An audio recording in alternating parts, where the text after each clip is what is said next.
I wonder if that's what it is that godly, saintly old man of F.F. Bosworth, who stood in this pulpit, who's preached with me around different parts of the world. Old F.F. Bosworth, all of you nearly knew him. Yeah. Godly, saintly old man. 2 hours before,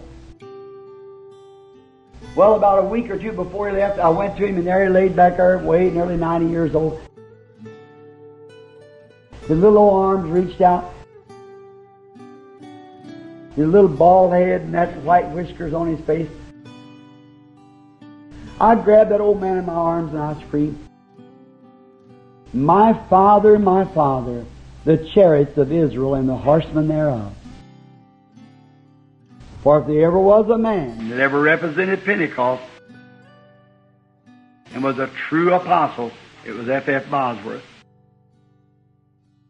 Clean, straight, real gospel. See, it was Bosworth. And when I held him in my arms, and I screamed, my Father, the chariots of Israel and the horsemen thereof, he said, son, stay on the field. Said, beat some of these young fellows to the foreign fields if you can before they get a lot of fanaticism over there. Take them that real gospel that you've got, man. He said, your ministry hasn't begun yet to what it will. Said, you're a brand new Branham.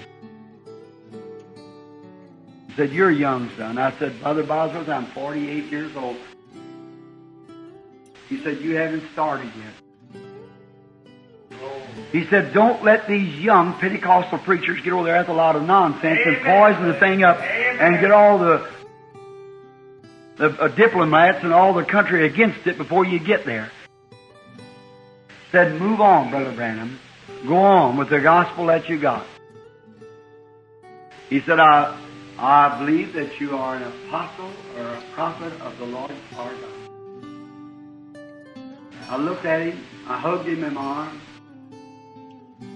I said, Brother Bosworth, I want to ask you a question. What was the happiest time of your moment of all your years that you preached? He said, right now, Brother Branham. I said, do you know you're dying? He said, I cannot die. Amen. I said, why would you say this is your happiest time? There's a little door. He said, I'm laying here with my face turned towards that door.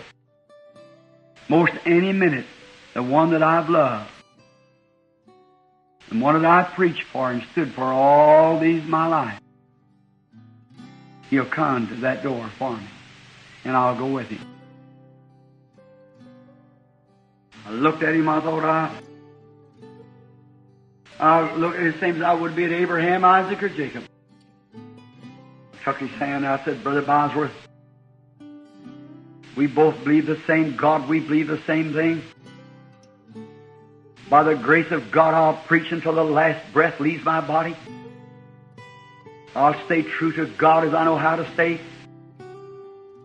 I'll not compromise with the gospel on any side or any place. I'll stay as true as I know to stay. Brother Bosworth, I'll meet you in a better land where you'll not be young, or not be old anymore, but young. He said, you'll be there, Brother. Don't you worry. 2 hours before he died, about 2 months later, I thought he was dying then.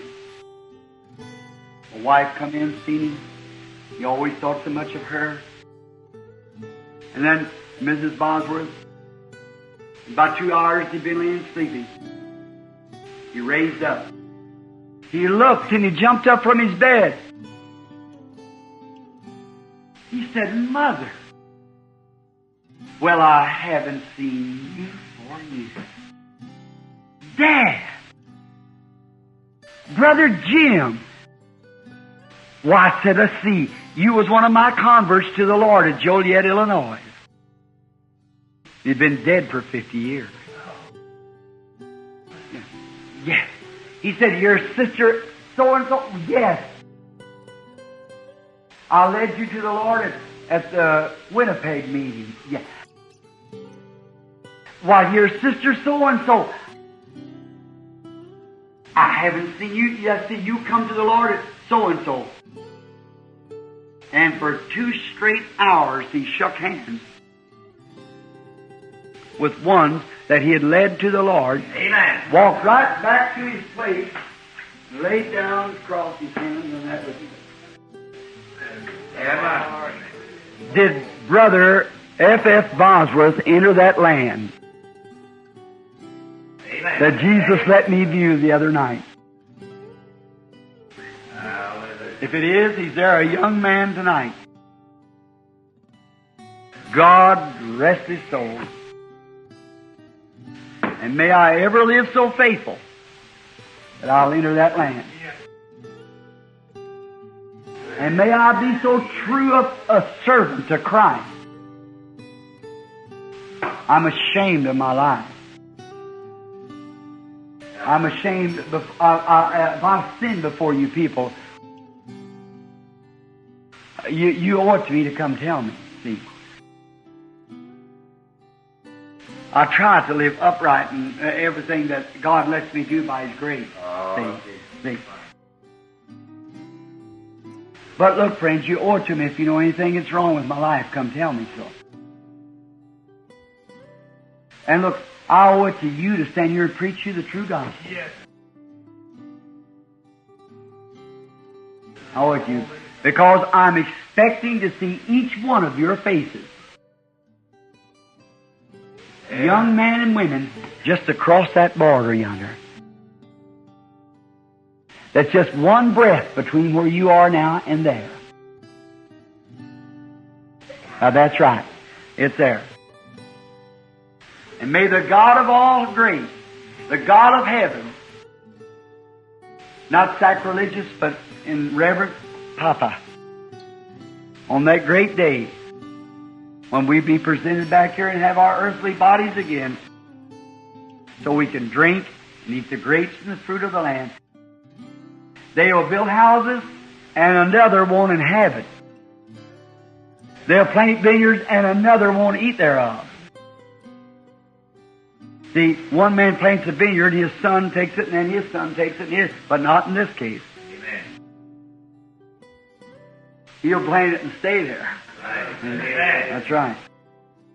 Amen. We'll be there forever. And may in that land, may I see every one of you.